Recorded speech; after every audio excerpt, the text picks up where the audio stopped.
ചേട്ടാ ഈ കൂട്ടുകാരൻ്റെ കാര്യം പറഞ്ഞല്ലോ, ഇവൻ ഒരു ചോക്ലേറ്റ് ബോയ് ആണ്. അപ്പം നിങ്ങൾ വിചാരിക്കും സുന്ദരനായിരിക്കും, അതുകൊണ്ടല്ല. ഇവൻ്റെ കയ്യിൽ എപ്പോഴും ചോക്ലേറ്റ് കാണും. ഇവൻ ഈ കയ്യിൽ ഇങ്ങനെ ചോക്ലേറ്റ് നിറച്ച് വെച്ചിട്ട് ഈ ബസ്സിൽ കയറുന്ന പെമ്പിള്ളേർക്കൊക്കെ കൊടുക്കും. കാരണം ഇവന് സീറ്റ് കിട്ടും. അപ്പോൾ ഇങ്ങനെ ഈ ചോക്ലേറ്റ് കൊണ്ടു കിടക്കുന്ന ഇവൻ ഒരു ദിവസം ബസ്സിൽ കയറിയപ്പോഴേക്കും ടിക്കറ്റ് എടുക്കാൻ കാശില്ല. അപ്പോൾ ഇവൻ കണ്ടക്ടർ വന്ന് ടിക്കറ്റ് ചോദിച്ചു. അപ്പോൾ ഇവൻ ആകെ പരിധി നോക്കിയപ്പോൾ ചോക്ലേറ്റ് ഒരു 5 സ്റ്റാറാണ് കിട്ടിയത്. ഇവ അതെടുത്ത് കാണിച്ചിട്ട് പറഞ്ഞു, ഈ 5 സ്റ്റാർ എടുക്കുമെന്ന് ചോദിച്ചു. അപ്പം ഞാൻ വിചാരിച്ചു ഇപ്പം അടി നടക്കും, ആഹാ ഏഹെ നടക്കുമെന്ന് വിചാരിച്ചു. പക്ഷെ ഒന്നും നടന്നില്ല. എന്നെ ഞെട്ടിച്ചുകൊണ്ട് കണ്ടക്ടർ ടിക്കറ്റ് അടിച്ചു കൊടുത്ത 5 സ്റ്റാർ അങ്ങ് വാങ്ങി. അന്ന് വൈകിട്ട് ഞാനും ഇവനും കൂടെ ഇവൻ്റെ വീട്ടിലിരിക്കുക. അപ്പോൾ ഇവൻ്റെ ചേച്ചി കോളേജ് കഴിഞ്ഞ് വരുന്നുണ്ട്. ചേച്ചി കോളേജ് കഴിഞ്ഞ് വരുമ്പോൾ ചേച്ചിയുടെ കയ്യിലൊരു 5 സ്റ്റാർ ഇരിക്കുന്നു. അപ്പോൾ ഞാൻ ചേച്ചിയോട് ചോദിച്ചു, ചേച്ചി ഈ 5 സ്റ്റാർ എവിടെ നിന്നാണ്? അപ്പോൾ പുള്ളിക്കാരത്തി പറഞ്ഞു, എനിക്കറിയത്തില്ല, ആ ബസ്സിലെ കണ്ടക്ടർ എന്തോ ബാലൻസ് ഇല്ല എന്നും പറഞ്ഞിട്ടൊരു 5 സ്റ്റാറാണ് തന്നത്. ഇതിപ്പോൾ കടയിലായിരുന്നു പണ്ട്, ഇപ്പോൾ KSRTCയിലും തുടങ്ങിയോ. അതുപോലെ ഇവൻ എന്നെ ഒരിക്കൽ മോട്ടിവേഷൻ തന്ന് അബദ്ധത്തിൽ ചാടിച്ചിട്ടുണ്ട്. ഇവ ഒരു ദിവസം ബസ്സിൽ കയറിയപ്പോൾ എന്നോട് പറഞ്ഞു, എടാ ഈ സ്ത്രീകൾ മാത്രം ഇരിക്കുന്ന സീറ്റിൻ്റെ പുറകിൽ സ്ത്രീകൾ തന്നെയാണ് ഇരിക്കാറ്, നീ ശ്രദ്ധിച്ചിട്ടുണ്ടാകുന്നു? ഞാൻ പറഞ്ഞു, ആ ശ്രദ്ധിച്ചിട്ടുണ്ട്. എന്തുകൊണ്ട് പുരുഷന്മാർ ഇരുന്നുകൂടാ?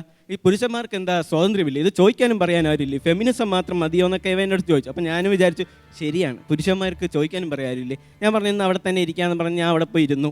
കുറച്ച് കഴിഞ്ഞ് തിരക്കായി. അപ്പോൾ ഈ ബസ്സിൽ സഹതാപ തരംഗം കിട്ടുന്ന ഒരു ആൾക്കാരാണല്ലോ അമ്മയും കുഞ്ഞും. അപ്പോൾ ഞാൻ അതിലിങ്ങനെ ഇരുന്നപ്പോൾ ഒരു അമ്മയും കുഞ്ഞും ഇങ്ങനെ വരുന്നുണ്ട്. അപ്പോൾ ഞാനിങ്ങനെ ഉറക്കം നടിച്ചിങ്ങനെ കിടന്നു. അവർ കൃത്യമായി വന്ന് എന്നെ തന്നെ തട്ടി വിളിച്ചു. എന്നിട്ട് പറഞ്ഞു, ഒന്ന് എണീച്ച് തരാമോ? അപ്പോൾ ഞാൻ പറഞ്ഞു, ഞാൻ എന്തിനു എണീക്കണം? ഇവൻ മോട്ടിവേഷൻ തന്നിരിക്കുകയല്ലേ. ഞാൻ ആ ഒരു ഊർജ്ജത്തിൽ പറഞ്ഞു, ഞാൻ എന്തിനു എണീക്കണം? പുരുഷന്മാർ, നിങ്ങൾ ഇത്രയും സ്ത്രീകളെ കടന്നില്ല ഇങ്ങോട്ട് വന്നു, സ്ത്രീകളോട് എന്താ ചോദിക്കാത്തത്? കൃത്യമായി കോളേജ് പിള്ളേരുടെ അടുത്ത് തന്നെ വന്ന് ചോദിക്കൂ എന്നൊക്കെ പറഞ്ഞ് ഞാനങ്ങ് കത്തിക്കയറുക. ഇവിടെ എന്താ പുരുഷന്മാർക്ക് ചോദിക്കാനും പറയാനും ആരില്ലേ? അപ്പോൾ ഒരാൾ എന്നെ ഇങ്ങനെ തട്ടി. ഞാൻ നോക്കിയപ്പോൾ ഇവനാ, പാവോടാ, അമ്മയും കുഞ്ഞുമല്ലേ, എണീച്ചു കൊടുക്കും. അപ്പം ഞാൻ അവനെ നോക്കിയപ്പോൾ ഈ യാത്രക്കാരില്ലാതെ അങ്ങ് ഏറ്റെടുത്തു. നീ കോളേജ് വർക്കണം, നിനക്കെന്താടാ എണീച്ചാലും നീ എണീച്ചു കൊടുക്കുക, അവർ അമ്മയും കുഞ്ഞും ഇരുന്ന് കൊടുത്തതെന്നൊക്കെ പറഞ്ഞ് എന്നെ അവരെല്ലാവരും കൂടെ എണീപ്പിച്ച് തള്ളി അങ്ങ് കൊണ്ടുപോയി. കുറച്ച് കഴിഞ്ഞ് ഞാൻ ഈ തിരക്കൊക്കെ മാറിയിട്ട് ഞാൻ നോക്കുമ്പോൾ ഉണ്ടല്ലോ, യവൻ ഈ കൊച്ചിനെയും കളിപ്പിച്ചുകൊണ്ടിരിക്കുക, ഈ അമ്മയുടെ കയ്യിലിരിക്കും. എന്നിട്ട് അതിനോട് പറയുക, മോനെ ഈ മാമനെ പോലെ കണ്ണിച്ചോരയില്ലാത്തവനാവല്ലേ. ഏത്? Very good answer. Over to Vineeth. അപ്പോൾ ഞാൻ നേരത്തെ പറഞ്ഞ സുഹൃത്ത് ആ വീട്ടിൽ സെക്യൂരിറ്റി ആയിട്ട് നിന്നു. ആ പെൺകുട്ടിയോട് വളരെ എന്താ പറയുക, ആ പെൺകുട്ടിയുടെ ഇഷ്ടം പിടിച്ചു പറ്റി അവർ ജീവിതത്തിലോട്ട് കടന്നു. കുഴപ്പമൊന്നുമില്ലാതെ എങ്ങനെയാണ് അവർ ലൈഫ് തുടർന്ന് പോവുകയാണ്. അപ്പോൾ ഇവന് ചെറിയൊരു ഈ മദ്യപാന ശീലമുള്ള ഒരാളാണ്. അപ്പോൾ ഞാൻ ഇടയ്ക്ക് ഇവനോട് ഞാൻ ചോദിക്കടാ, ഇങ്ങനെ കഴിച്ചാൽ വല്ല പ്രശ്നമൊക്കെ ഉണ്ടോ? ഇല്ല, അങ്ങനെയൊന്നുമില്ല, ഞാനതിൻ്റെ ഡ്രിക്ക് എൻ്റെ അടുത്തുണ്ട്. ഞാൻ ചോദിച്ചു, എന്ത് ഡ്രിക്ക്? എടാ, ഞാൻ ഒരുപാട് കഴിച്ച് ഓവറായാലേ ഞാൻ നേരെ വീട്ടിലേക്ക് നടന്നു ചെല്ലും, മാന്യമായിട്ട് അവൾ വാതിൽ തുറക്കും, ആരെയും മൈൻഡാതെ നടന്നു ചെല്ലും, ഞാൻ നേരെ ചെല്ലും, ലാപ്ടോപ്പ് എടുത്ത് വയ്ക്കും, തുറക്കും, ഞാൻ വർക്ക് ചെയ്യും. അപ്പോൾ ഇത് ഓഫീസ് കാര്യങ്ങളായതുകൊണ്ട് പിന്നെ ചോദിക്കില്ല ഭാര്യ. പക്ഷെ ഒരു ദിവസം ഇത് ഇടപെട്ടത് പ്രശ്നമായി. കാര്യം എന്താണെന്ന് വെച്ചാൽ ഇവൻ അതുപോലെ തന്നെ അടിച്ച് ഫിറ്റായിട്ട് വാറായിട്ട് വന്ന് വാതിൽ തുറന്നു വെച്ചു. ഇങ്ങനെ എടുത്ത് ഞെക്കിക്കൊണ്ടിരിക്കുമ്പോഴത്തേനും ഭാര്യ ചോദിച്ചു, ചേട്ടാ നിങ്ങളെന്താ ചെയ്യുന്നത്? ഞാൻ ലാപ്ടോപ്പിൽ വർക്ക് ചെയ്യുക. അത് ലാപ്ടോപ്പല്ലേ, ഇത് സൂട്ട് കേസാണ്. സൂട്ട് കേസ് എടുത്ത് തുറന്നു വെച്ചിട്ടാണ് ചേട്ടാ ഈ സംഭവം ചെയ്തേ. ഈ പുള്ളിനെ ഈ പ്രശ്നങ്ങളൊക്കെ കാരണം ദുബായിക്ക് വിട്ടു. ദുബായിൽ ചെന്ന പിന്നെ തിരിച്ച് 1 മാസം വരുന്നതിന് മുമ്പ് എന്നെ വിളിച്ചിട്ട് ചോദിച്ചു, വിനീത് നിനക്ക് എന്ത് വേണം ഗിഫ്റ്റ്? ഞാൻ പറഞ്ഞു, നിനക്ക് ഷർട്ട് വേണോ? ഞാൻ പറഞ്ഞു, ഷർട്ട് വേണ്ടടാ, കുഴപ്പമില്ല, ഷർട്ട് ഇവിടെ ഉണ്ടല്ലോ. പിന്നെ നിനക്ക് എന്താ വേണ്ടത്? ഞാൻ പറഞ്ഞു, എനിക്ക് അങ്ങനൊന്നും വേണ്ട. ഇല്ല, ഞാൻ നിനക്കൊരു ഷൂ മേടിച്ച് തരും. നീ ഒരു സ്റ്റേജിലൊക്കെ പോയി പെർഫോം ചെയ്യുമ്പോൾ നല്ല മിടുക്കനായിട്ട് പോകണം, ആൾക്കാർക്ക് കണ്ടു കഴിഞ്ഞാൽ നല്ല കിടിലൻ സെറ്റപ്പ് ആയിരിക്കണം, ഒരു അടിപൊളി ഷൂ. ഈ ഷൂവിനെ കുറിച്ചുള്ള വർണ്ണനകളാണ്. 1 മാസമായിട്ടപ്പോൾ ഞാൻ ഈ ഷൂവിനെ കാത്തിരിക്കുക, കാരണം എനിക്ക് സ്റ്റേജുകളിൽ ഉപയോഗിക്കാമല്ലോ. അങ്ങനെ കൃത്യമായിട്ട് വരുന്ന ദിവസം എനിക്ക് പ്രോഗ്രാം ഉണ്ടായിരുന്നു. പെട്ടെന്ന് പോകുന്ന വഴിക്ക് അവൻ്റെ കാറ് നിർത്തി എൻ്റെ കാറിലേക്ക് അവന് ഗിഫ്റ്റായിട്ടുള്ള ഷൂ തന്നു. ഞാൻ നേരെ ഷോയ്ക്ക് പോയി. പ്രയർ സോങ് കഴിഞ്ഞു, നമ്മൾ നേരെ ഷോ സ്റ്റാർട്ട് ചെയ്യുന്ന സമയത്തേക്ക് ഞാൻ ഷൂ എടുത്തിട്ടു, കാരണം ഒരു ഇതാണല്ലോ. പക്ഷേ ഷൂ ഇട്ടിട്ട് സ്റ്റേജിൽ വന്നിട്ട് എല്ലാവരും എന്നെ നോക്കി വല്ലാത്തൊരു ചിരി, ഒരു പുച്ഛഭാവത്തിലുള്ള ചിരി. എന്താണെന്ന് എനിക്ക് മനസ്സിലായില്ല. കുറച്ച് കഴിഞ്ഞ് നോക്കുമ്പോൾ രമേശ് ചേട്ടാ ഈ ഷൂവിൻ്റെ ചുറ്റും ലൈറ്റ് കത്തുക, മൊത്തം ഈ പാട്ട് നടക്കുമ്പോൾ ബിംബ്ലോ എന്നുള്ള ഒച്ചയുള്ള ഷൂവാണ് എനിക്ക് മേടിച്ചു തന്നത്. അപ്പോൾ അത്രയും ആത്മാർത്ഥമുള്ള സുഹൃത്താന്നുള്ളതാണ്. അപ്പോൾ ഇങ്ങോട്ട് പോകുന്ന വഴിക്ക് എൻ്റെ അടുത്ത് അവനൊരു കാര്യം പറഞ്ഞു, നിങ്ങൾ കൊള്ളാം, നിങ്ങൾ ഈ വക്കീലന്മാരുടെയൊക്കെ പരിപാടി കൊള്ളാം. ഞാൻ പറഞ്ഞു, വക്കീലന്മാരുടെ പരിപാടിയോ?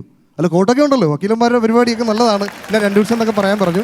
തീർച്ചയായിട്ടും എൻ്റെ ഈ സുഹൃത്ത് ഇത് കേൾക്കുന്നുണ്ടെങ്കിൽ അല്ലേ, അവന് ഞാൻ എന്തായാലും തീർച്ചയായിട്ടും നിൻ്റെ പേര് ഇവിടെ എടുത്ത് പറഞ്ഞിട്ടില്ല, ചെറിയ ചെറിയ കാര്യങ്ങൾ പറഞ്ഞു എന്നുള്ളതേ ഉള്ളൂ. ഒരുപാട് സന്തോഷം. Thank you.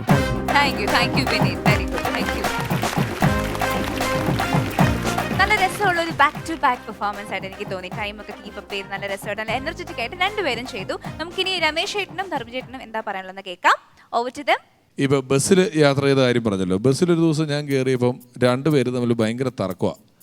അപ്പം ബസ്സിൽ ഇങ്ങനെ ആ ബസ് വന്ന് നിർത്തിയിട്ട് എല്ലാവരും കൂടെ കയറുന്നതിനിടയിൽ ജനലിൽ കൂടെ ഒരാളൊരു കർച്ചീഫ് ഇട്ടു. പുള്ളി അകത്തൂടെ കയറി വന്നപ്പോൾ അവിടെ ഒരാൾ കർച്ചീഫും കൈ പിടിച്ചിരിപ്പുണ്ട്. കയറി വന്നപ്പോൾ ഈ കർച്ചീഫ് കൊടുത്തു ഇയാൾക്ക്. അതെന്നെ പരിപാടി കാണിച്ചത് എന്നെ ഈ സീറ്റ് ഞാൻ റിസർവ് ചെയ്താൽ താൻ എങ്ങനെ റിസർവ് ചെയ്തു? ഞാനിവിടെ കർച്ചീഫ് ഇട്ട് റിസർവ് ചെയ്തപ്പോൾ ഇയാൾ പറയുക അങ്ങനെയാണെങ്കിൽ താനൊരു ബെഡ്ഷീറ്റ് കൊണ്ടുവന്നിട്ട് ഈ ബസ്സിൻ്റെ പുറത്തേക്ക് ഇട്ടിട്ട് ഈ ബസ് തൻ്റെ എന്ന് പറയാം. നിങ്ങളുടെ പ്രകടനങ്ങൾ രണ്ടുപേരുടെയും പ്രകടനങ്ങൾ വളരെ മനോഹരമായിരുന്നു. രണ്ടും സ്പീഡുള്ളതായിരുന്നു. താൻ നല്ല സ്പീഡിലാണ് സംസാരിച്ചെങ്കിലും അത്യാവശ്യം പോസും ഗ്യാപ്പും മോഡുലേഷനും ഒക്കെ ഉള്ള രീതിയിൽ തന്നെയാണ് സംസാരിച്ചത്. താനും വളരെ ഗംഭീരമായിട്ടാണ് സംസാരിച്ചത്. ധർമ്മൻ രണ്ടുപേരും നല്ല ഊർജ്ജം ഉണ്ടായിരുന്നു. പിന്നെ അതുമല്ല ഉള്ള സമയം കറക്റ്റായിട്ട് ചിലവഴിക്കാൻ പറ്റി. അതിൻ്റെ ഉള്ളിൽ കഥ പറഞ്ഞ് നിർത്താൻ പറ്റി. ചില ആൾക്കാർക്ക് എന്ന് പറഞ്ഞാൽ കഥ എഴുതാനൊക്കെ പറ്റും, കഥ പറയാനായിട്ട് വലിയ ബുദ്ധിമുട്ടായിരിക്കും. ഒരാളെ കഥ പറഞ്ഞ് ഫലിപ്പിക്കാനായിട്ട് ബുദ്ധിമുട്ടുള്ള കുറേ ആൾക്കാരുണ്ട്. ചില ആൾക്കാർക്ക് ഇത്തിരി പ്രശ്നമാണ് ആദ്യമായിട്ട് അഭിനയിക്കാൻ പറ്റുന്ന. അതൊന്നും ഉണ്ടായില്ല. നല്ല ഫ്ലോയിൽ നല്ല സ്പീഡിൽ കഥ പറയാനും പറ്റി. നമുക്കത് കറക്റ്റായിട്ട് മനസ്സിലാകുകയും ചെയ്തു. ഇപ്പോഴത്തെ ഒരു സംഭവം എന്ന് പറഞ്ഞു കഴിഞ്ഞാൽ രാവിലെ എണീറ്റിട്ട് നമ്മളൊരു ഫോൺ വന്നു കഴിഞ്ഞാൽ എടുത്തു കഴിഞ്ഞാൽ അവിടെ നിന്ന് വിളി വന്നത് ചേട്ടാ ഞങ്ങളുടെ കോളേജിന് ഒരു ആശംസാ വീഡിയോ തരുമോ, അല്ലെങ്കിൽ എൻ്റെ മോൻ്റെ ബർത്ത്ഡേക്ക് ഒരു ആശംസ പറയുമോ. ഇങ്ങനെ ആശംസ ചോദിച്ചുള്ള വിളികൾ വളരെ കൂടുതലാണ്. അപ്പോൾ അങ്ങനെ നമ്മുടെ സുഹൃത്തായിട്ടുള്ളൊരു നടനോട് ഇതേപോലെ ഒരു കോളേജിലെ ടീം വന്നിട്ട് സെൻറ്റ് തോമസ് കോളേജ് ഡിഗ്രി വിദ്യാർത്ഥികൾ സംഘടിപ്പിക്കുന്ന പുകവലിക്കെതിരെയുള്ള സമരപരിപാടിയിൽ പങ്കാളികളാകാനായിട്ടാണ് ഇങ്ങനെ പറഞ്ഞേക്കുന്നത്. അപ്പോൾ പുള്ളി പറഞ്ഞു സെൻറ്റ് തോമസ് കോളേജിലെ ഡിഗ്രി വിദ്യാർത്ഥികൾ സംഘടിപ്പിക്കുന്ന പുകവലിക്കെതിരെയുള്ള എല്ലാവിധ പരിപാടികൾക്കും എൻ്റെ എല്ലാവിധ ആശംസകളും ഇങ്ങനെ തമ്പ് കാണിച്ചപ്പോൾ ഒരു കാജാബീഡറുടെ കൂടെ ഒരു ലൈറ്റും.